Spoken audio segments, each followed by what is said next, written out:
guys, nag-ooperate din ang crane ng ating maestro kapag naghahango na at ginagamitan nito ng crane guys. Ginagamitan ng crane guys kapag nandito na sa unahang bahagi ng ating bodega.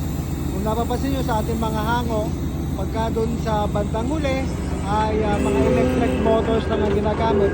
Pero pagka dito, ginagamitan na siya ng crane. Ayan guys, crane ang ginagamit ngayon para may transfer doon sa kabilang barko, yung malaking barko. Our 3 days na namin, pang 3 araw na namin naghahango dito. Meron kaming 550 tons na huli na tinatransfer ngayon sa kabilang barko. At for delivery na yan sa mga kaning guys. Ayan, for delivery na. So, naka-crane siya. Ayan. Ilipat naman doon sa kabila.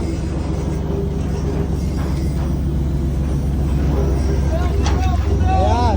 Nandito naman sa kabilang ito, yung isang crane operator natin para magdala or maniobra nito papunta naman sa Cubierta.